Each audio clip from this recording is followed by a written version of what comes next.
The issue of Yajuj and Majuj is actually, for our modern times, I would say, one of the most, if not the most problematic of the signs of Judgment Day.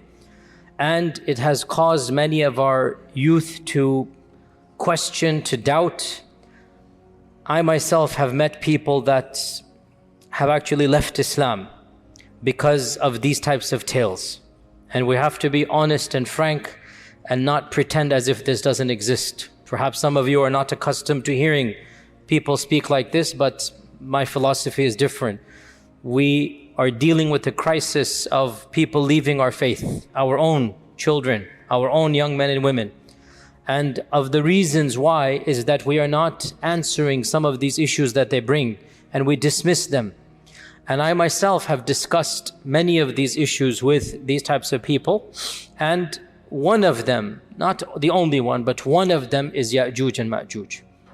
So we have to be very clear and frank and think critically even as we look at our tradition. So let us begin from the beginning. Who are Yajuj and Majuj? And what does the Quran and Sunnah say about them? The issue of Yajuj and Majuj is something that doesn't just occur in the Hadith. It is explicit in the Quran. So Allah Azza wa Jal mentions Yajuj and Majuj in the Quran. Therefore, it is pretty clear that this is not something that you can say, oh, it's only found in one hadith. No, it is found in many a hadith, but even more importantly, it is found in the Quran itself. Where in the Quran? In two specific verses, only two. Only twice in the Quran, Allah subhanahu wa ta'ala mentions Yajuj and Majuj. The first of them is Surah Al-Kahf. And at the very end of Surah Al-Kahf, Allah subhanahu wa ta'ala mentions the issue of Zulqarnain, Jazakallah khair. The story of Zulqarnain. And Allah subhanahu wa ta'ala says, وَيَسْأَلُونَكَ عَنْ ذِي الْقَرْنَيْنِ. Now, this is an entire lecture and an entire tafsir altogether. I do not have time to go into Zulqarnain and the tafsir of Surah Kahf, even though it's very juicy, maybe another time. What we do know, Zulqarnain, Allah subhanahu wa ta'ala says, we gave him power in this world and we allowed him a path everywhere. And he went to the easternmost, he went to the westernmost. There are stories mentioned in the Quran about Zulqarnain. He was a just king. He thanked Allah subhanahu wa ta'ala. He found people of all different types and persuasions. And then the final one that is mentioned, the final group of people, حَتَّى إِذَا بَلَغَ بَيْنَ السَّدَّيْنِ. When he came to essentially a valley, there's two mountain slopes coming here. وَجَدَ مِن دُونِهِمَا قَوْمًا. He found a group of people. لَا يَكَادُونَ يَفْقَهُونَ قَوْلًا. They did not understand Zulqarnain. Zulqarnain did not understand them. In other words, this was a civilization that had no middle ground. In the good old days, once upon a time, before Google Translate, how did people translate from one another? There were people, intermediaries, who had traveled to both lands. Inevitably, you would find somebody who spoke Latin and Arabic, who spoke, this language and that language. You would find somebody. Zulqarnain went to such a faraway land that the language of those people and the language of Zulqarnain had no middle ground. So Allah is mentioning this is a far-flung civilization from where Zulqarnain came from. So how then did they communicate when there is no language? They communicated with signs. When you're in a tourist in a different land, in a strange land, and you have no language whatsoever, you are forced to communicate with your hands. And mashallah, you can communicate so much with your hands, right? When you really have to, you can figure things out. So they are communicating with their symbols, with their gestures. And so they say that قالوا يا ذا القرنين إن يأجوج ومأجوج مفسدون في الأرض. This is the first mention of Yajuj and Majuj. They say this group of people, Yajuj and Majuj, they are wreaking havoc in this world. So Zulqarnain, you are a mighty king, you are a powerful person, we will give you something. We will give you money, whatever is the symbol for money, and you build a wall. You protect us from those people. O Zulqarnain, you are clearly a man of intellect and power, a mighty king. You have a civilization we do not have. You have strength we do not have. So we want you to do something to protect us. So Zulqarnain has gone to the furthermost regions of the world, and there is a group of people even beyond that region. This is called Yajuj and Majuj. And this civilization is saying, we want protection, we'll pay you to build this barrier between us and them. So Zulqarnain says, I don't need your money.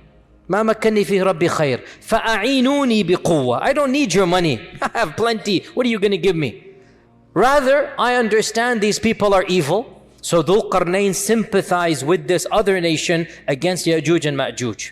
So Zulqarnain said, okay, you know, these people are really bad, Yajuj and Majuj, I'll help you. What do I need from you? فَأَعِينُونِي بِقُوَّةٍ أَجْعَلْ بَيْنَكُمْ وَبَيْنَهُمْ رَدَمًا. I need your strength. I need manual power. I know what to do. I have the brains for it, but I need the bronze. I need the people. So Allah Azza wa Jal then mentions that they took big bellows of furnace and iron and copper, and they made a special type of barrier, and they put these people, they used these bellows of the furnaces on a massive scale, and they made an iron barrier that Allah Azza wa Jal mentions, فَمَسْطَاعُوا أَنْ يَظْهَرُوهُ وَمَسْتَطَاعُوا لَهُ نَقْبًا. Neither could they climb over the wall, nor could they come underneath it, nor could they bore a hole between it. So it is an effective barrier. قَالَ هَذَا رَحْمَةٌ مِّن رَبِّي. Zulqarnain, when he saw what he had done, he said, this is from Allah. Allah has blessed me. Allah has given me this. It's not from me. It is from Allah subhanahu wa ta'ala. Then either Zulqarnain or Allah is speaking. We don't know which one. فَإِذَا جَاءَ وَعْدُ رَبِّي. Most likely it is Zulqarnain or an angel or somebody is saying this. But this wall is temporary. When the command of Allah comes, then this wall will be of no use. It will be gone.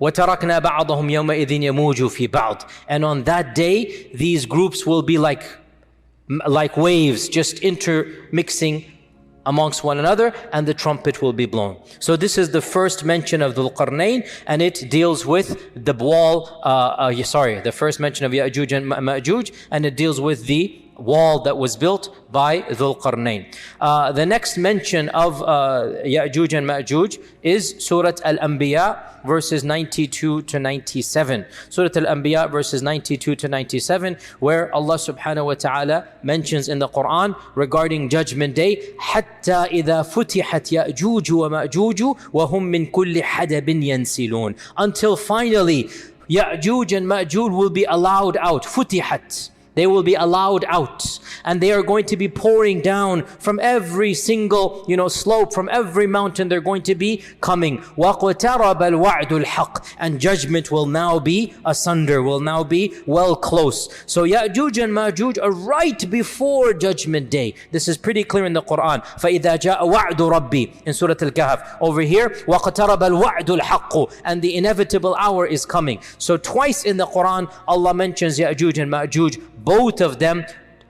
linking it directly to Judgment Day, right before Judgment Day. Now, by the way, who is Zulqarnain? Zulqarnain is an enigmatic figure, and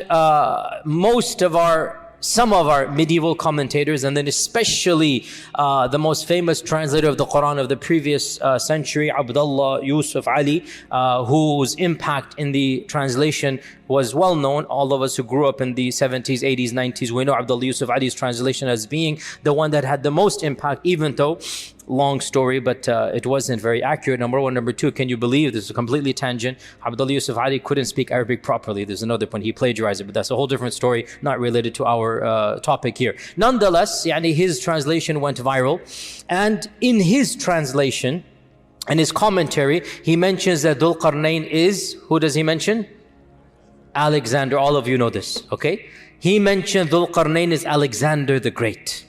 And it kind of spread amongst the masses, and this is what happens, subhanAllah, how thoughts spread, even if they're incorrect. And so many people thought Zulqarnain is Alexander, but this is really almost 100% wrong for many reasons. Most obviously is that we know a lot about Alexander the Great. We know a lot about him. And he was not a believer in Allah, he was a pagan. He worshipped the idols. And Allah praises Zulqarnain as being a worshipper. And Allah praises Zulqarnain as being a righteous person. And Allah never praises paganism. And Allah never praises someone in this manner. And Allah Azza wa Jal mentions, Zulqarnain says, قَالَ هَذَا رَحْمَةٌ مِّن رَبِّي. So Alexander really almost impossible. Some modern commentators have said that it is the Persian King Cyrus, who ruled from around 600 to 530 BC. So we're talking about 2,600 years ago, the Persian King Cyrus. And Cyrus, they say he's a candidate because he ruled over perhaps the largest empire the world has ever seen, or maybe the second or third largest. You know, there have been these massive empires. Alexander the Great probably did rule over the most largest empire, but temporarily. The Muslims, by the way, ruled over the largest for the longest period of time.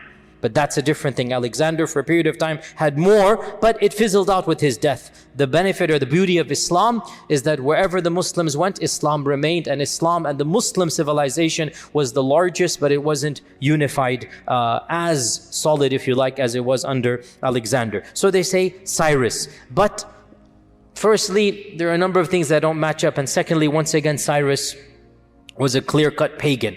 There is a third theory that I personally am very sympathetic to. But these are just theories in the end of the day. If you don't like it or you like it, it doesn't matter. It's just my opinion or the opinion of some modern scholars.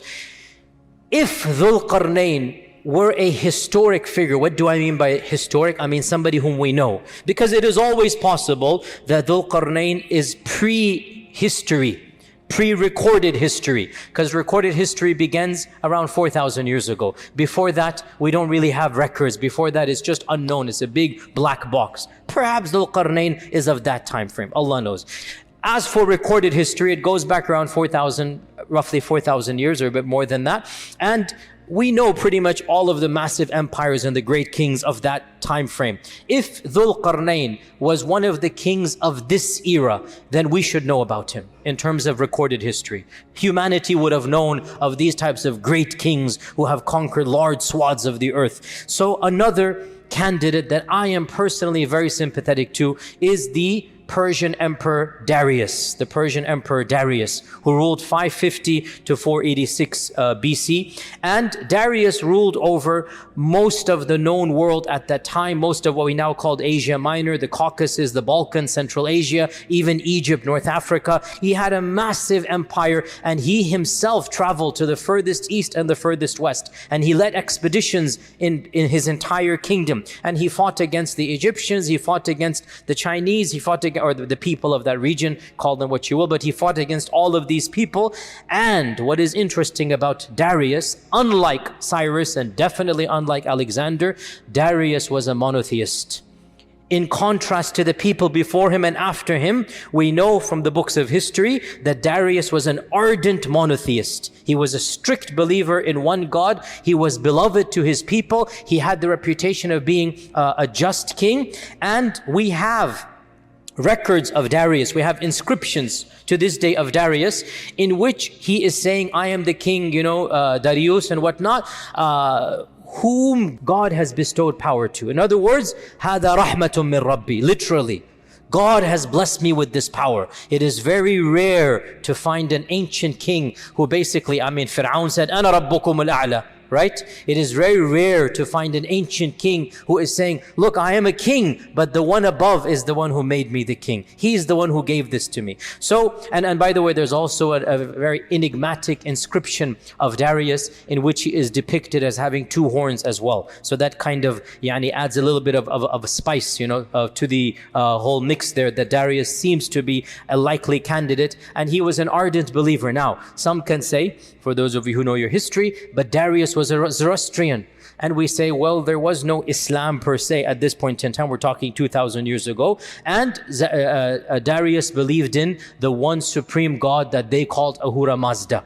And that was their name for them, but it was one God that they believed in. So Allah knows best. We are not 100% sure in any case. And it is also possible that Zulqarnain could be somebody in recorded history whom we don't know. But that seems a bit difficult to swallow for someone like me. But those of you who wish to, they can do that. But you have two main options in my opinion. Either it's one of these historic figures or it's pre-recorded history.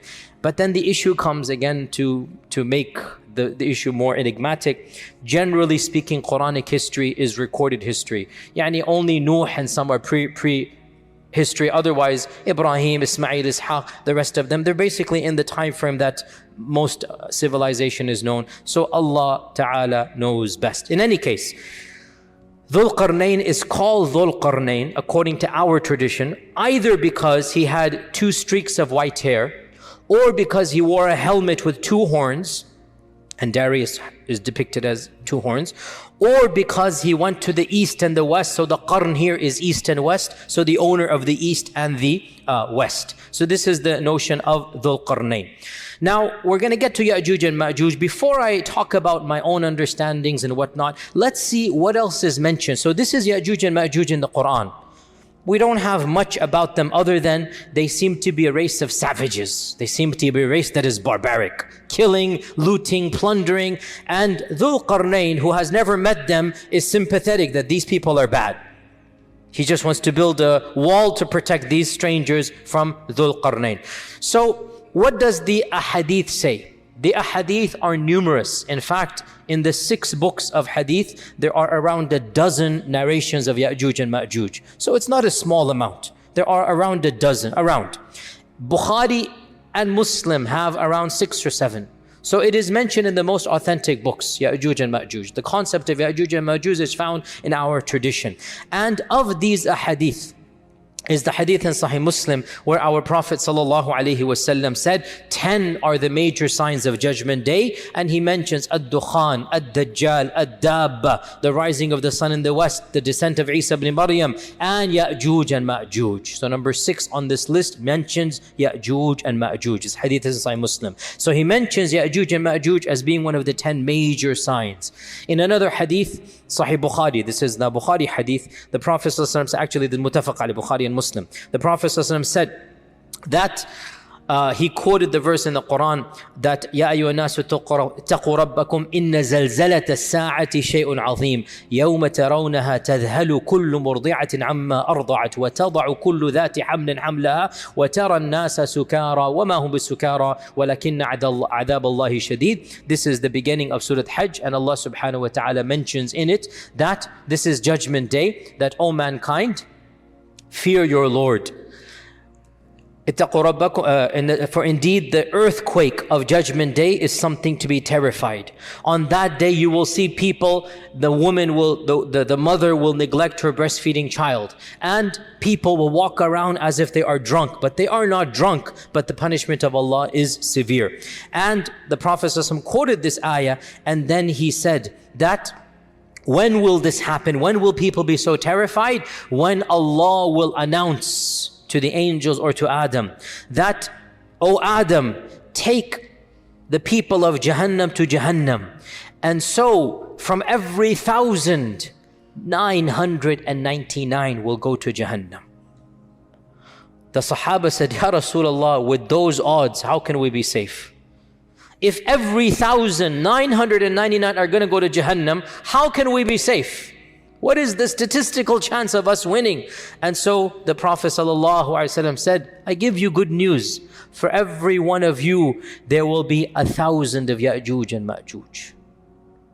So this hadith, which is in Bukhari, is saying the quantity of Yajuj and Majuj is astronomical, beyond what we can even comprehend. Hadith in Sahih in Musnad Imam Ahmad, that the Prophet ﷺ said that you complain that there is no enemy. Some of the younger Sahaba are wanting to have a fight. You're complaining, we're not fighting. But you shall continue fighting. There will always be qital once the fitna begins. That happened in the time of Uthman radiallahu anh. There will always be fighting until Yajuj and Majuj come. So hadith is explicit that fighting will continue until Yajuj and Majuj, and then the Prophet ﷺ described them. They shall have faces that are flat, they shall have eyes that are narrow, they shall have hair that is yellowish, and they shall descend from every single plane. Now, important to note, you shall fight until Yajuj and Majuj. He didn't say you will fight Yajuj and Majuj. We will learn we will not fight Yajuj and Majuj. Yajuj and Majuj are not fightable. Is that a correct verb? Is that a correct noun? Masdar. They are not capable to be fought. Let us be more precise and pedantic. You cannot fight Yajuj and Majuj. We will not be fighting Yajuj and Majuj. Fighting will continue until Yajuj and Majuj, which also means what? After Yajuj and Majuj, no fighting. So Yajuj and Majuj is the final frontier, after which there will be no fitan. There will be no fitan after Yajuj and Majuj. This also shows that Yajuj and Majuj will be of the very, very, very last fitan to take place, because after Yajuj and Majuj there will be no more major fitan for the Muslims. The Prophet ﷺ said as well, another hadith. So right now, what am I doing? I'm narrating to you Quran and Sunnah. I'm narrating to you our sources. Then we will pause and go back and see what we can derive from those sources. Okay, because we need to really think deeply. And in all likelihood, we will have to do a part 2 for Yajuj and Majuj, because there's a lot of material to digest and discuss. Our Prophet ﷺ said, hadith is in Sahih Bukhari, وَالَّذِي نَفْسِي بِيَدِهِ, I swear by him in whose hands is my soul, you shall continue to perform Hajj and Umrah, and you will continue to cultivate and plant trees even after Yajuj and Majuj. This hadith is in Sahih Bukhari. So in Sahih Bukhari we learn another interesting fact. Yajuj and Majuj is not the end of the ummah. What is the purpose of this hadith? O ummah, you will not be destroyed. O Muslims, you are going to be here, don't worry. No external enemy will eliminate you. This is a prediction, and it has been true throughout all of history, and it will continue to be true. Our Prophet ﷺ made 3 du'as to Allah, and he said, Allah gave me 2 of them and he denied me 1. Remember this? We went over it a few weeks ago. The second one was, O Allah, do not allow my ummah to be destroyed by an external enemy. And Allah said, I've given it to you. Never will an external enemy decimate and eliminate the ummah, even if they eliminate parts of the ummah. The whole ummah will never be gotten rid of by an external enemy. So the Prophet ﷺ is giving good tidings. You're worried about the Quraysh, you're worried about this and that, don't worry. I am telling you, I swear by Allah, not only will you survive, you will do Hajj and Umrah. You'll retain your religion. And you will cultivate, you'll retain your dunya. Even after Yajuj and Majuj. So, even Yajuj and Majuj are not the end of Muslims. There shall be Umrah and Hajj, and there shall be cultivation and planting even after Yajuj and Majuj. So this is another interesting thing that we derive. In another hadith, muttafaq alayh, Bukhari and Muslim, the Prophet ﷺ entered in upon some of our mothers, some of his wives, and he was agitated, he was concerned, he was worried. And he put his finger and his thumb together in a circle.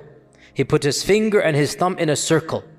And he said that, La ilaha illallah, waylun lil Arab min sharrin qad iqtarab.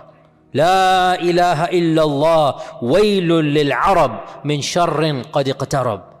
La ilaha illallah, woe to the Arabs. And this means Muslims, because at that time all the Muslims were Arabs. Woe to the Muslims, woe to the Arabs, from an evil that has now come very close. What is this evil? Salama asked, what is this evil? He said, today a hole of this size, hence the ishara, has been opened up from the wall of Yajuj and Majuj. Now this hadith is muttafaq alayh, the highest level of authenticity for us. Today, a hole of this size has been opened up from the wall of Yajuj and Majuj. Salama said, Ya Rasulallah, anuhlaku wa fina salihun? Will we be destroyed and there's still righteous people amongst us? Will piety not save us? And our Prophet ﷺ said, Na'am, idha kathura al-khabath. Yes, even if there's still pious people, but if filth is prevalent everywhere, the piety of some individuals will not protect you. It might protect them on Judgment Day. It might protect them. In fact, it will protect them on Judgment Day. But societies will not be protected when corruption and evil and fitna and licentiousness and nudity and fahisha is rampant everywhere. The piety of a few folks will not prevent the adhab of Allah from coming. Nasallallahu salama wal afiyah. If you understand this hadith, then you should make sure you are at least pious. So this hadith tells us that Yajuj and Majuj's wall has a hole this size in the lifetime of the Prophet sallallahu alaihi wasallam. Hadith in Tirmidhi, in which Abu Hurairah narrates that every single day Yajuj and Majuj try to dig out. And every day they are met with an angel. And the angel tells them, enough for today, go back. And so they go back until finally, on the final day, the angel mentions the famous phrase, Insha'Allah, come back. And the next day when they come back, so the narration is very long, it basically means every day they come back and they find all of the work that they have done goes back to nothing. They have to start from the beginning again. Until the last day when they find they come back, the work of yesterday is still there. They still are carved in. So now they start from where they left off and they break through. So this is a hadith that mentions that Yajuj and Majuj are carving every day, and that every single day they get to a place until the angel turns them back. In another hadith in Sahih Muslim, we learn that after the Dajjal is killed, Isa will congratulate his followers and give consolation to his followers.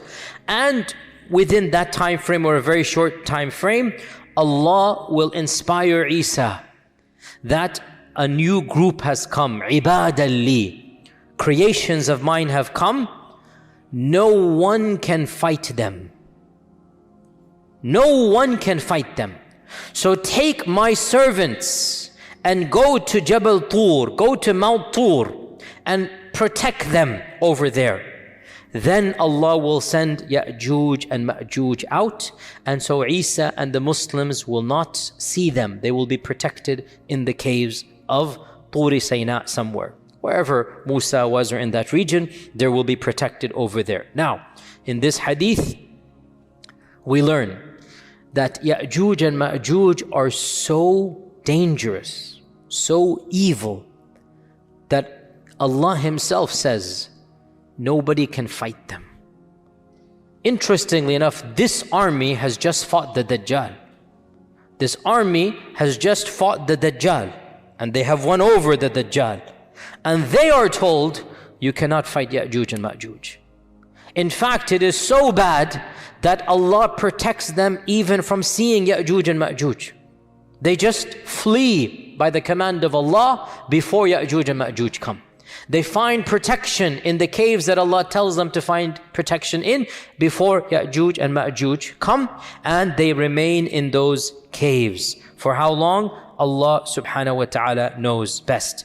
And in fact, in one narration, it mentions that Isa and his followers, they will seek refuge in a cave for so long that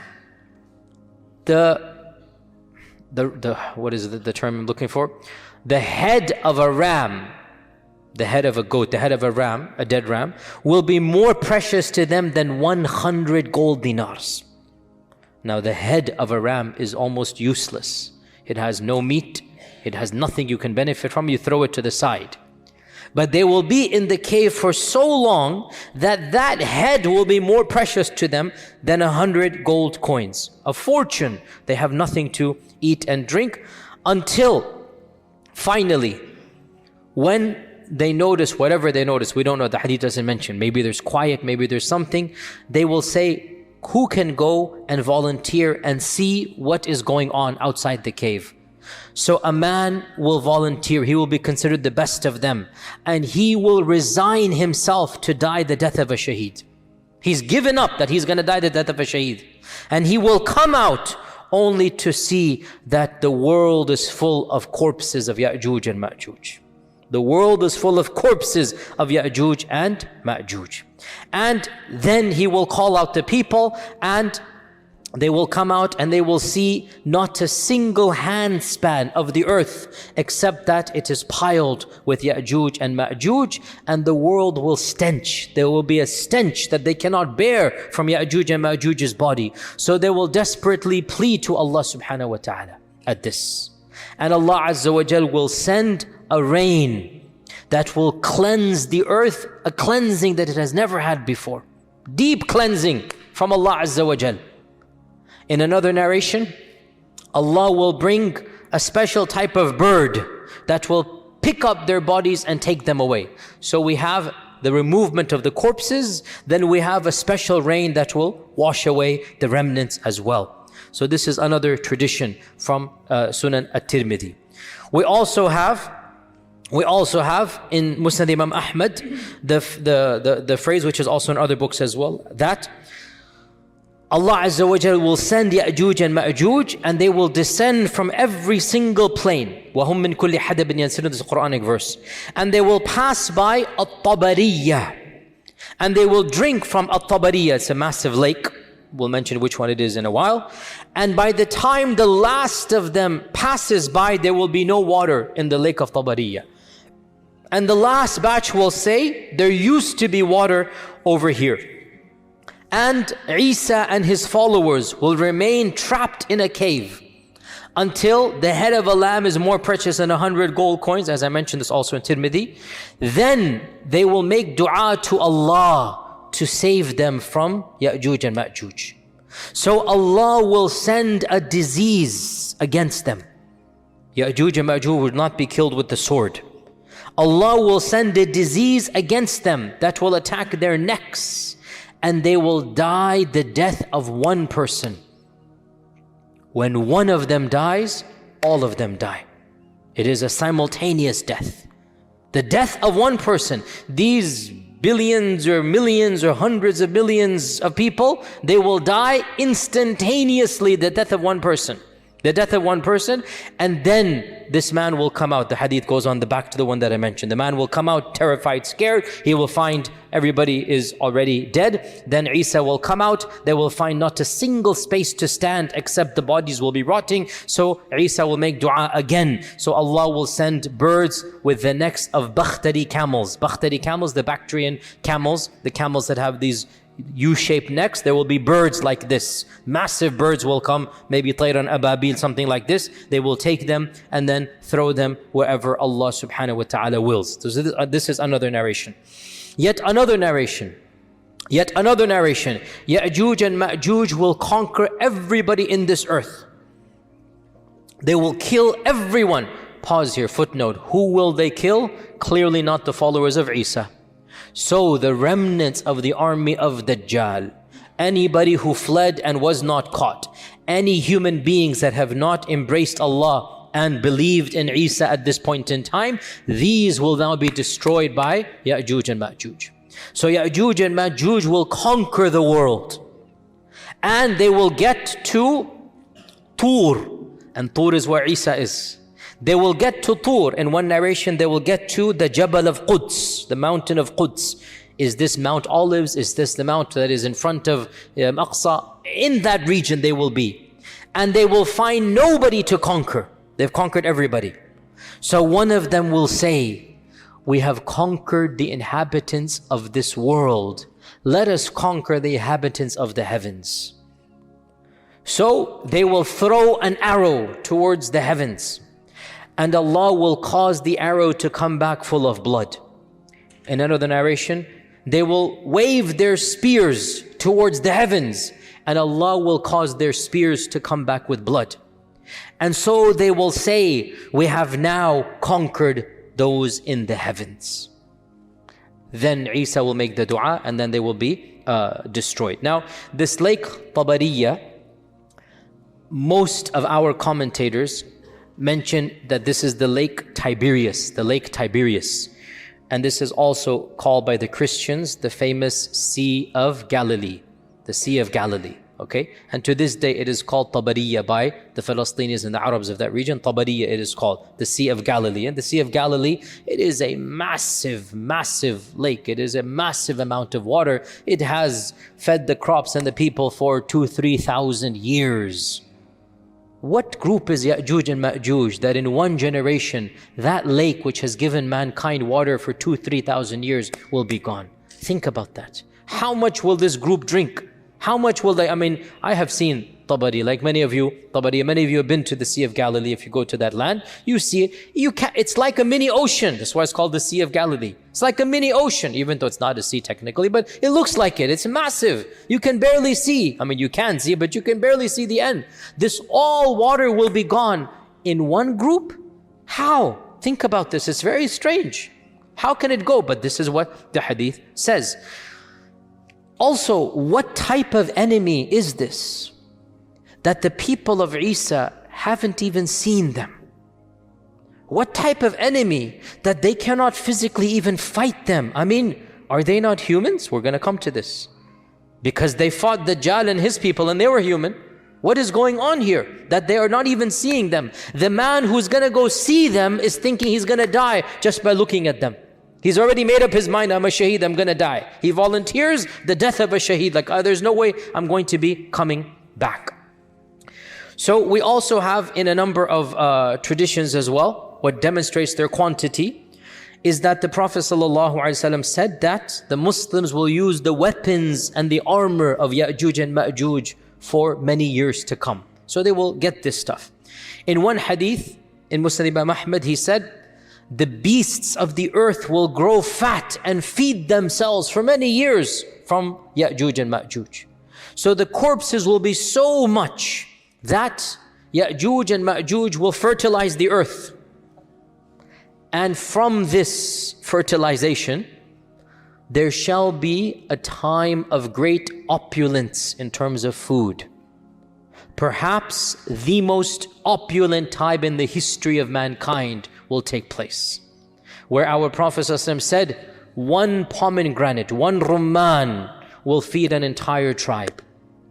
And one leg of lamb will be enough for a large group of people. In other words, things are going to change. Small quantities, or maybe it's not small. Maybe the rumman will be a massive amount. Maybe things are going to change. And again, we're going to come back to these interpretations because they're all cryptic phrases and perhaps we can rethink through them, if only to save the iman of our young men and women who are rethinking through these things as well. In Sunan ibn Majah, the Prophet ﷺ said, when you see this happen, Yajuj and Majuj, when you see Yajuj and Majuj happen, then expect the hour to come, expect judgment day, expect qiyamah, just like the pregnant lady at the end of her labor is just waiting for the cry, and she surprises the family when she goes into the pangs of labor. In other words, at that very end stage, right? Everybody's waiting. When will the water break? When will the pangs begin? And when it happens, everybody goes into panic mode. The Prophet gave this example. When you see Yajuj and Majuj, this is the pregnant lady about to give birth. Nobody knows exactly when, but it's on alert. Oh, husbands, remember that time frame of your life, 24-hour alert, remember that? That is what the Prophet is talking about. That, those of you who are not married, make dua, make it easy, inshallah. That, at that time frame, you're just waiting. When is it going to happen? You're anxious. What's it? So the Prophet is giving a metaphor that every family knows this. That time frame is tense. You don't know, you're expecting. So the Prophet said, when you see Yajuj and Majuj, that's the time frame. Just like that pregnant lady will be given birth at that time. Now, what do our classical scholars say about Yajuj and Majuj? So, firstly, is the term Arabic or is it non-Arabic? Our scholars, some of them said that the term is Arabic and it comes from ajja. Ajja ya'ujju ajjan. So, ajja means to kindle fire. Ajja means when the fire spurns outwards. However, in my humble opinion, it is not sound to read in Arabic meanings to proper nouns that are found in the Quran and Sunnah.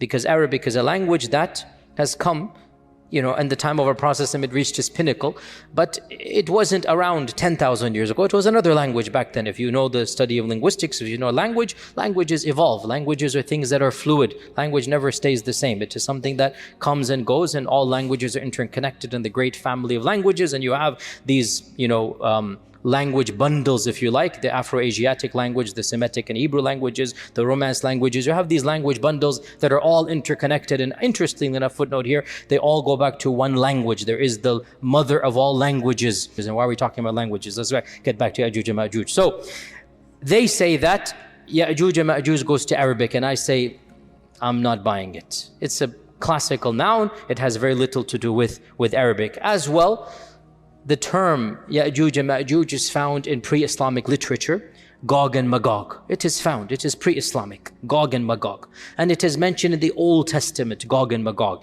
and in the New Testament. The book of Revelations mentions the release of Gog and Magog, that Gog and Magog are going to gather for the battle. So this is in the book of Revelations, and this predates Islam. So there's references to Gog and Magog that they're going to gather for the great battle as well. So the Old Testament mentions Gog and Magog, the New Testament mentions Gog and Magog, and the Midrash mentions Gog and Magog. What is the Midrash? The Midrash is like the tafsir literature for the Jews. The Midrash is the commentary on the Torah, and it consists of legends and fables that go back many, many centuries before Islam. You have the Babylonian Midrash, you have other Midrashic texts. So the Midrash is pre-Islamic Jewish exegesis. It is tafsir literature that is ancient. It's not the Torah. It is the commentary of the Torah that the ancient sages, the rabbis, the ulama of the past, they commented on. And in the Midrash, you find some very, very interesting literature, which is not the time to go into, but there are parallels with the Quran and Sunnah, which you can, anyway, let's not go down there. So where are we? So, Midrash. The Midrash mentions Gog and Magog. What does the Midrash say? The Midrash says that there will be a forerunner to the Messiah. We talked about the concept of Messiah in Judaism, remember? You guys remember, right? And Moses Maimonides put belief in the Messiah as a part of his 13 points of Aqeedah. Is it the 11th or the 12th point? We're going to believe in the Messiah. A day will come when the Messiah will come. It is a part of Jewish literature. What I didn't tell you in that class 2 weeks ago, because it's not related, but now I should have mentioned it in hindsight, they actually, or some segments of Judaism, believe in two types of Messiah, the minor Messiah and the major Messiah. Now that we're talking about Gog and Magog, I have to bring this up. So they say that there will be a forerunner to the real Messiah. And this forerunner will defeat Israel's enemies. When they say Israel, they don't mean the country, they mean Bani Israel. Remember this, right? When the Midrash says Israel, they mean mu'mins, Muslims, i.e. Jews from their perspective. You understand? They don't mean the country. So they say that this Jewish messianic precursor, the minor Messiah, will defeat Israel's enemies, Gog and Magog, and then the real Messiah will come, and then judgment will take place, and then the righteous will be rewarded, meaning with Jannah, if that's their reward. Now, this is interesting because this is Midrashic literature, and it mentions two figures. And it mentions Gog and Magog, and it mentions Judgment Day, all in the same paragraph. Allahu A'lam, we have the Mahdi, we have the Messiah, we have Gog and Magog, we have Yawm al-Qiyamah, all in the same paragraph as well. We find those things. Now, I did mention briefly there are two ways to interpret these things. If you're a secular, agnostic, atheist, if you're a person who believes in history and not God, then you will say, look, Muslims, Jews, they are taking from one another, right? And that's the standard interpretation of modern day academics. The Great Flood is a myth that transcends all civilizations according to modern historians. As I had mentioned, I think earlier, the Great Flood is a myth. I'm saying as a secular historian, it is a myth that transcends all civilizations. Every civilization believes in a Great Flood. You can analyze this and say, okay, this means it's a common folklore literature. The Old Testament has it, the Quran has it, native Indians has it, the Aborigines have it. So there is a myth of a Great Flood. Or you can flip it around 180 degrees And you can say, the reason why all of these civilizations have the myth of the Great Flood is because it's not a myth, it's a fact. You can flip it around, and that's what we would do. So the fact that the Midrash mentions the pre-Messiah, Gog and Magog, the Messiah, qiyamah, and Islam mentions it, could be the source is the same. Maybe that's why there's so much parallel between the two. So Gog and Magog is mentioned, we said, in the Quran and Sunnah. It is mentioned in the Old and New Testament. It is mentioned in Midrashic literature. How have our historians understood Gog and Magog, Yajuj and Majuj? Ibn Kathir mentions, let's try to finish this up today because I don't want to go too late. Ibn Kathir mentions that Yajuj and Majuj are from the children of Adam. They are Bani Adam. They are not an alien species. They are flesh and blood like us. And some of our early historians, and this is not Quran and Sunnah, this is just folklore and history, they say Yajuj and Majuj goes back to Yafith ibn Nuh. Yafith ibn Nuh. Now, this motif is biblical and it is found in the Tabi'un. It's not in the Quran and Sunnah. It is biblical and we find it in our early history. And that is that Noah had 3 sons. Sam and Ham and Yafith. This is a common motif that is found in the Old Testament. It is something that the Semitic races believe in, and it is found not in the Quran, not in the Sunnah, but in where? Early Islamic historical traditions. Which is why we don't necessarily have to believe in it. If it was the words of Allah and His Messenger, سَمِعْنَا وَأَطَعْنَا. If it's the word of a tabi'i, or even a sahabi, because this is history and it's not ilm al-ghayb, we don't have to accept it. So this issue, we find it in the Tabi'un, that Noah had 3 sons. Sam, Ham, and Yafith. And from Sam, we get the Semitic peoples, the Arab and the Hebrew race, and also according to this interpretation, Faris and Rum, the Persians and the Romans, right? Hence why, again, bit of a tangent. Problem is I love these tangents and I don't have time. See, that was a bell. Don't go into these tangents here, huh? Back in the 1910s, when there was race laws in America, there were race laws in America. Hitler got his race laws from America, by the way. A tangent upon a tangent, there you go. There was a problem. How do we classify Arabs? How do we classify Arabs? How do we classify Desi log? A Hindu sued in the Supreme Court. And he argued, I'm not making this up. You can look this up, a famous case. I forgot the title. Singh versus this. No, it wasn't Singh. I'm joking. That was just a joke.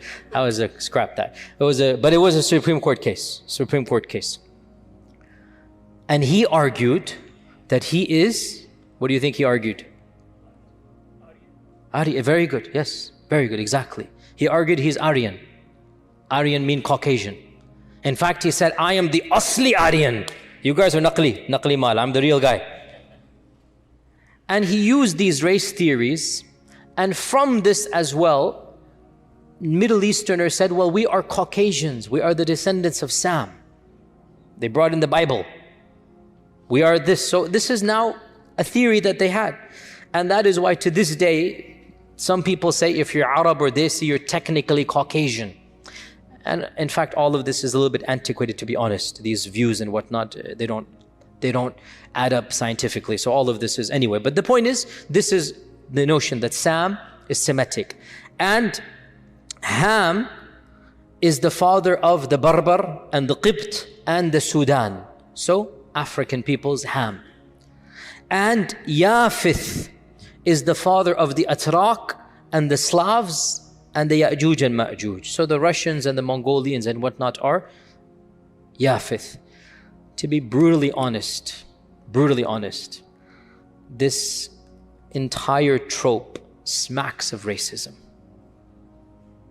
And it's not found in the Quran and Sunnah, and it seems to be biblical, and it seems some of our early commentators copied and pasted from the Old Testament, which is actually very common.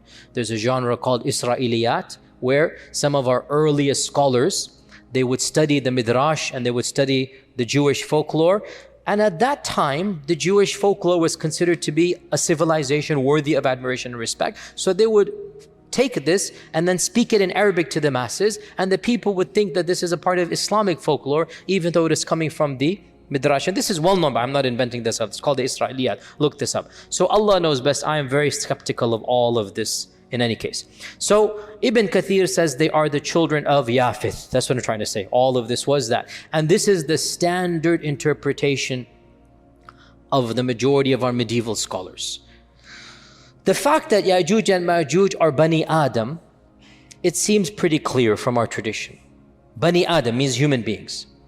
And we learn this from a number of evidences. Of them is the famous hadith in Bukhari itself, where Allah says to Adam, "O Adam, take the people of hell to hell, and he shall take his children." And that's when the 999 will go. So the fact that his children includes Yajuj and Majuj shows that they are Bani Adam. Okay, now we have some really bizarre interpretations that are found in our books. And again, we have to be a bit more discerning. Just because it's written in Arabic doesn't mean it's the gospel truth. Pun definitely not intended. Just because we find it in an ancient book doesn't mean anything. We find ancient books written in our tradition that mention bizarre stories, truly mind-boggling. Some of the earliest books like Ka'b al-Ahbar and others. And there is a tradition found that once Adam had a wet dream and his fluid fell on the earth, and that earth sprouted forth and it became Yajuj and Majuj. So we find this in our folklore, and we find it in respectable medieval books. And that's why, dear Muslims, we do need to be critical of our own tradition. We do need to be. Our ancient scholars were not infallible. We respect them, wallahi we do.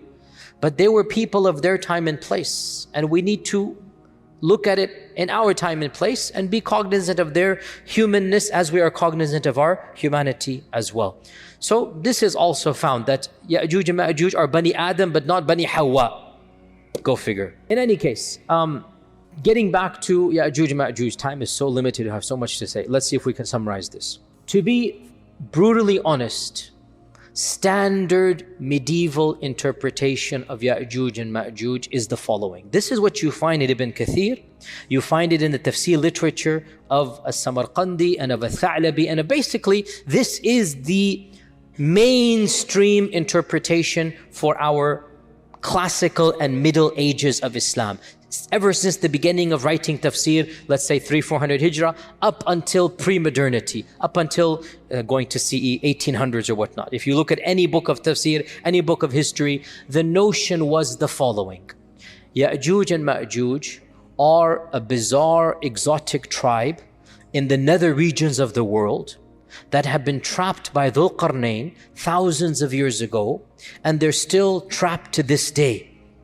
And quite a few medieval historians have reported that I know of a friend of mine who traveled to the end of the world and he saw with his own eyes the wall of Yajuj and Majuj. We find this in respectable Islamic books.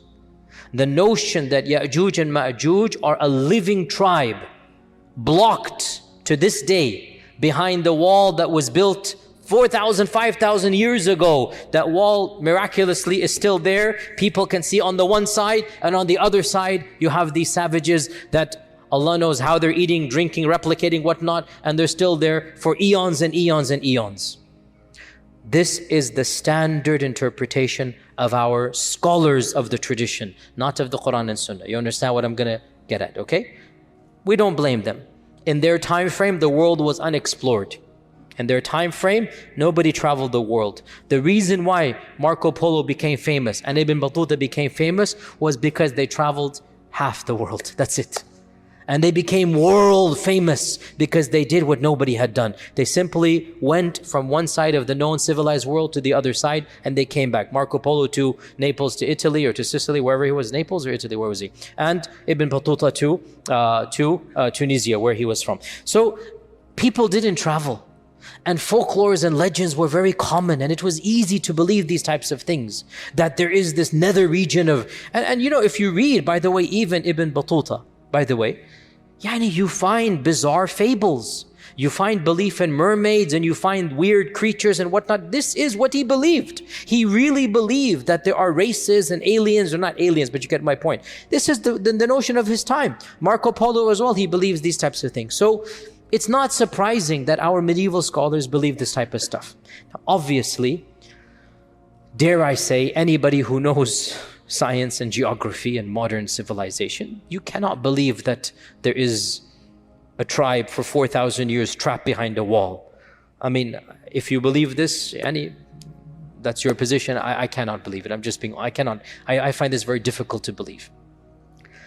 So this has led people to do multiple things. We have 20 minutes left. I have to wrap it all up now, subhanAllah. The first interpretation, which is the standard interpretation of medieval Islam, is that, okay, maybe there are places in the world that are undiscovered.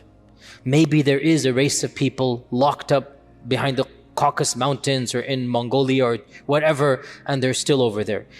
And Greenland? Greenland, interesting. How would Zulqarnain get to Greenland? Because he's traveling. فَأَتْبَعَ سَبَبًا. He didn't go on a ship, he walked on a road. So that kind of, it's not the Bermuda Triangle, no. But many Muslims still believe this. I have nothing to say to this. If you believe it, I have nothing to say. I don't believe it, is all I'm trying to say. I'm not trying to dismiss any person's belief, and this is the belief of medieval scholars. If you still believe that there's a big wall that is lasting for thousands of years, and by the way, no human structure is that fortified for 4,000 or 5,000 years that nothing happens to it. Even the Great Wall of China needs to be built up or whatnot. I mean, it doesn't work that way. But anyway, if you believe, and anyway, so this is, what can I say? If you believe it, you believe it. I am somebody who, what can I say? My mind doesn't believe this. Others have said, we need to reinterpret Yajuj and Majuj metaphorically. And this goes back to another thing that I kept on stalling when we talked about the Dajjal, because I wanted to talk about it with Yajuj and Majuj. And that is this newfangled interpretation, and it is newfangled, you do not find it in pre-modernity. This is a very modern interpretation. It only begins in the 60s and whatnot, and it has now become common, very common, so much so that many famous people, many mainstream people are explicitly or implicitly saying it in this land and in some islands in the Bermudas as well. There's a famous person who's well known for this type of theory, no names mentioned, it's not my philosophy to mention names typically, where they say Dajjal and Yajuj and Majuj are symbolic. Symbolic. It's not an entity. Dajjal is, he will say, globalization. And Yajuj and Majuj, they might say Russia and America, the superpowers. And honestly, I mean, okay, jokes aside, I admire the fact they're trying to salvage the tradition, because they understand that mainstream interpretation doesn't make sense. So they're trying to salvage the tradition, and they say, you know what? Dajjal is a demonic force. Dajjal is a global empire. Dajjal is the new world order. Then you get into the triangle and the eye and this and that, and the whole rabbit's hole begins. You can now, once you go down the rabbit's hole, make dua, there's nothing to be done once a person goes down that hole. What can I say? If a person believes this as well, the problem comes. The same traditions that you get the concept of Dajjal from, those same traditions tell you a lot about the Dajjal. So you can't pick and choose and reinterpret everything. Either you reject Dajjal in totality, which some progressives and modernists have done. Dajjal is not mentioned in the Quran. They reject all hadith. So they say, khalas, let's be done with. And they reject Yajuj and Majuj hadith. So they say, well, the Quran just mentions 2 tribes, so they're going to come, some races will come and have a big war. Fair enough. If your principle is you're going to reject hadith, that's not ours. If your principle is no hadith, then you can derive an entire interpretation that is independent of mainstream Sunni Islam and be gone with it. But the deal of these folks is they claim to be Sunnis, and they are popular in Sunni circles, and they are trying to metaphorically reinterpret these traditions. And we say that I don't think in this case you can have your cake and eat it as well. It's nice too. I love to have my cake and eat it as well. But in this particular case, I don't think it is methodologically sound. Because the same traditions that tell you about Dajjal, tell you about Yajuj and Majuj, they have all of these details we mentioned. And it's pretty vivid, the impression given, right? Dajjal will be killed by Isa, one-on-one. The blood of the spear will be shown. It's clear. Yajuj and Majuj, the corpses will be piled up. I mean, those same traditions mention what we have just mentioned. So I'm not too sympathetic to this reinterpretation as well. Is that clear? I personally don't buy it. A third interpretation, and this became common. The first person I know who said this was back in the 50s. Maybe reformed, but at first I know, back in the 50s. He said that Yajuj and Majuj are the Chinese race. And the great wall that was built by Zulqarnain is the wall of China. And this notion spread as well back in that era, because he as well, the scholar, again, I grant him credit that he realized the traditional interpretation doesn't make sense. So he said, we need to rethink through this. So he attempted to rethink through, and frankly, for his time and place, it was a bold move because he was criticized by mainstream Sunnism. Mainstream Sunni scholars said, no, we believe in this and that. But he wanted to, again, salvage the tradition. Of course, what is the problem with believing that Yajuj and Majuj are the Chinese folks and the Great Wall in the Quran is the Great Wall of China? What is the problem with this interpretation? Who can tell me? I like this. Chinese Muslims, no, that's not the biggest problems. We have other bigger problems than this. That's not a problem in this case. I mean, where does one begin with the problems of this interpretation? Where does one begin? There are so many problems with this interpretation. I mean, of the problems of this interpretation is that we know exactly who built the Great Wall. And he wasn't a believer in Allah. Jin Shu Shuao. He wasn't a believer in Allah, the famous emperor. He was one of the pagans of the, Shinto, whatever religion it was. And the Great Wall was actually built to protect the Chinese people from within, not from without. And the Great Wall is not a barrier that is impenetrable. People go in and out all the time. In fact, gasp, shock, I myself have gone in and out of the Great Wall. I in fact did a video that went viral 2 years ago. I took a group to China 3 years ago. And I stood on the Great Wall, and I have a video, YouTube clip. Is the Great Wall of China the wall of Yajuj and Majuj? You can look at it yourself. And I said, no, it's not, don't worry. It's not the Great Wall of there. So, this as well, it doesn't make sense, neither heads nor tails, Nasar na per, literally, neither heads nor tails. It doesn't make any sense. The wall of Yajuj and Majuj is not the wall of China in any stretch of the imagination. It doesn't make sense as well. Where does this leave us?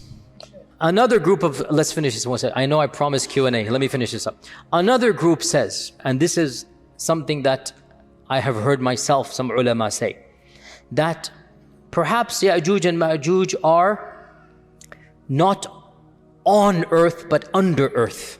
That's why the satellites haven't discovered them. And this, again, I appreciate the salvaging, I really do. But how can human beings survive? No vegetation, no plants with the sun, no oxygen, food, drink, thousands of years. And according to these traditions, we're talking about gazillions of people. What is the answer to this conundrum of Yajuj and Majuj? I will disappoint you by saying there is no clear-cut answer. But wallahi, to struggle with the truth and to admit the struggle is a safer position than to invent something that is far-fetched and then pretend that it is answering the problems. I don't have a solution to Yajuj and Majuj. I am personally skeptical, maybe because of my own upbringing and I have a degree in engineering. I understand mathematics and chemistry and geology, and I just find it. Now, you can quote back, Allah ala kulli shayin qadir.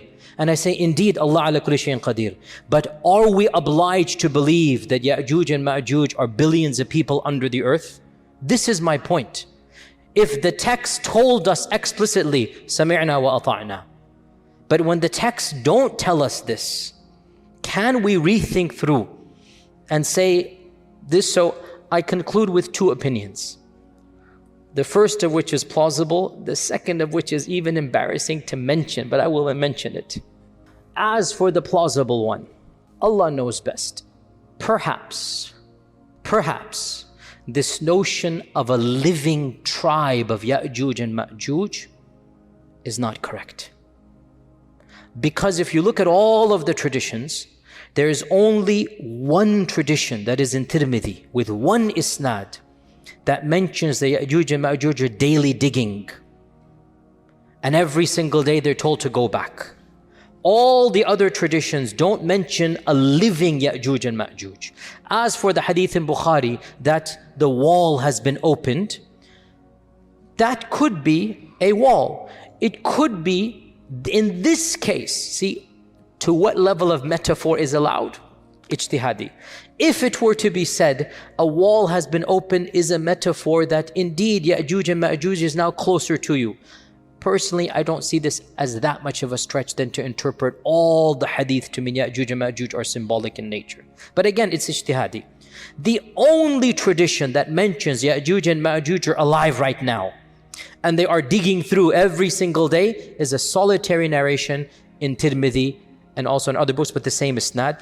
And I did my research for this because this is problematic, and I have to say I was relieved to find classical scholars, some of them did problematize this hadith. Ibn Kathir amongst them, who said that this tradition seems to be it's an illah or a hidden defect, that it is not from the Prophet ﷺ. It might be coming from the Israeliyat, because Abu Huraira also studied with Ka'b al-Ahbar. Ka'b al-Ahbar was the son of a rabbi, and he would narrate Israeliyat, and Abu Huraira would listen to him and narrate. And one of the students of Abu Huraira assumed it to be from the Prophet ﷺ. This is Ibn Kathir saying this, not me. So he said, perhaps this is from the Israeliyat. And this is what I firmly believe, simply because it is highly problematic to posit that there are billions of people somewhere in today's world clawing away. So the first interpretation, which is posited by a group of people, let's just leave it like that. A very wise person once said, let's just leave it like that. The first interpretation is that Yajuj and Majuj are a group of people that will come towards the end of times. And they will wreak havoc and do this and that. So we get ourselves out of the problem of them being alive right now. And as for the wall of Zulqarnain, there was maybe their biological ancestors, maybe some other tribe that had those characteristics, and they were trapped by Zulqarnain. That did happen. But we don't have to affirm that they are still trapped 5,000 years later. Rather, maybe their descendants, maybe people similar to them, so they are called Yajuj and Majuj, are them. This is the first interpretation. And I am very sympathetic to it, and it solves many of our problems. There is another interpretation which I hesitate to even verbalize. And I will tell you honestly, this is not mine. I will honestly tell you, this is something that I am involved in many discussions of this nature with many people and whatnot. And one of my scholarly friends, in a private conversation, so he will not allow me to mention his name, but I am telling you something that don't believe it's coming from me. Okay? You guys ready? Ready? Okay. Don't ascribe this to me, please. Who is it not from? Good. No, from my friend it is from him. Not from Don't do a double negative on me. So we were talking with a group of ulama, a group of students of knowledge, whatnot, call them whatever you will, and we're talking about this problematizing. It is a problem. Wallahi, it's a problem for any rational mind. What are you going to do with Yajuj and Majuj? It's not an easy thing to come around. And even he was hesitant, but he brought it up. He said, let's look at these traditions again. We see that first and foremost, Yajuj and Majuj seem to be human but not human. You see where this is heading. And they seem to be a race of people that cannot be fought. And they seem to be doing things that are bizarre, drinking up all of this water. That's not, humans can't do that. Mentally, they don't seem to be 100% there when they think they can kill the people of the heavens. This isn't normal. This isn't rational. The regular human beings alive, the followers of Isa, are so terrified of this group that they don't even want to see them. They're fleeing away from them.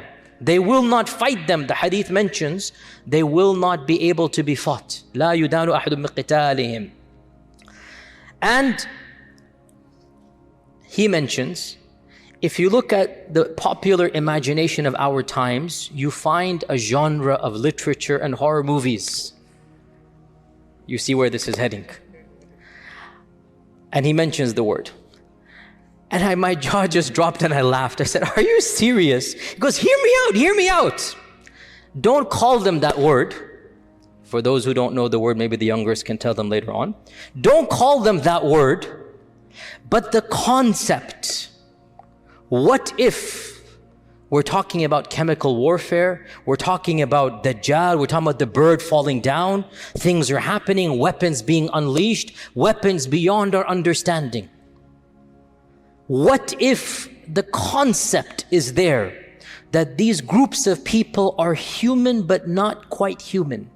And they're doing all of these things, and everything just started clicking in my head. Check. I'm like, this is so ridiculous. You will never find me saying this in a lecture, and here I am in a lecture saying it. But in any case, Allahu A'lam, frankly, it makes more sense than believing that 1 billion people are somewhere in Timbuktu or Zimbabwe or some faraway land. It makes more sense to me. Because Allahu A'lam at the end of time, also, yes, the key point, they shall die the death of one man. How will they get gotten rid of? Allah will send a disease, some type of antivirus, some type of vaccine. I'm just saying what my friend said. Because the hadith mentions this explicitly, does it not? Allah will send something that will get them in the neck, and they will die the death of one person.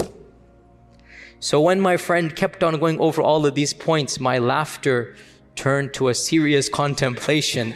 And I said, but how do we tell the public this? Then I said, I'll just project it onto my friend, which it is true, it is coming from him. And I'll take myself out the picture so that as you laugh at my friend, but the laughter will slowly turn to contemplation, and deep down inside you'll realize this makes a lot more sense than anything else out there. So we conclude by stating that Yajuj and Majuj are a reality. We believe in them because the Quran mentions it, and that these enigmatic descriptions should not cause us doubt, because strange things will happen towards the end of times. Don't base the validity of Islam on trying to understand Yajuj and Majuj. That's ridiculous. We base the validity of Islam on the Quran, on the beauty of Islam, on Tawheed, on La ilaha illallah, on the fact that it answers all the big questions of life. Islam comes with some things that may be beyond our comprehension, such as Yajuj and Majuj. We just have to sami'na wa ata'na, and when it happens, all of these hadith will fit into place, and we will see, oh, I get it, that's what was being referenced here. So in the end, Allah Azza wa Jal knows best. I promised you guys Q&A. Let's open the floor for some very specific questions. Yes, Bismillah. I agree with you that it doesn't make sense that the Great Wall is the Zulqarnain. 100% agreed. Yeah. West and the east. ثم أتبع سببا. Maybe the North Pole. So where's Yajuj and Majuj? Under the ice of the North Pole, but then the cap is melting. So as they melt, maybe this is how Yajuj and Majuj are coming about. Global warming is the problem. See, it all comes back to this. Sisters, very quickly, hurry up. Yes, Bismillah. Very good, excellent point. The Quran mentions the wall, and the Prophet mentioned this thing. And I actually brought this up in our discussions with our closed group that we have of senior ulama. Well, these are the discussions we have, by the way, right? This is what we're talking about, these types of bizarre things. We brought this up in this. And this brother's response, everything projected onto him, I'm scot-free. This brother's response, and he did respond in this manner, was that perhaps there is some type of strain of virus or whatever you want to call it, that it has been trapped up, it has been put away, but it will be released or unleashed at that point in time. And so this is the breaking of that wall, that it will affect a lot of people. Allahu A'lam. Leave it at that. Back to the brothers, yes. What's the significance of that? What's the significance of external enemy? Because the third request was, oh Allah, let not my ummah fight amongst itself. And Allah said, I'm not going to give you that. So the second was external, the third was internal. And that wasn't given. Final question of the sister. Sister is going once, going twice. Yes, Bismillah, go ahead. And final question. Why can't our scholars say these are ayat of mutashabihat? So the ayat of mutashabihat, they have a meaning that is understood and they have a meaning that is not understood. We're dealing with the part that is understood. What do we do? Now, if you want to stop at this and say, I don't want to go beyond this, that's good for you. But what do you do to our 25-year-old college kid who comes and he keeps on saying, what do we do about this? Do we believe in these fairy tales? This is mythology. Would you believe this? What do we do to that young mind? If we tell him, you shut up and don't ask questions, we turn him away. What I'm trying to do is to save the iman of that generation. Alhamdulillah, most of us elders, we have no worries. Alhamdulillah, we're not worried about these things. Whether we understand or don't understand, we know Islam is true. We know Islam to be true. Our younger generation doesn't have that level of iman in the first place. So when these issues come, their iman is not strong enough to overcome. So they say, we're going to reject Islam. So I would rather present an alternative that is somewhat palatable, and they can then accept it rather than they reject Islam. Is that clear? Inshallah, with this we conclude and we'll continue next week, inshallah. Assalamu alaikum wa rahmatullahi wa barakatuh.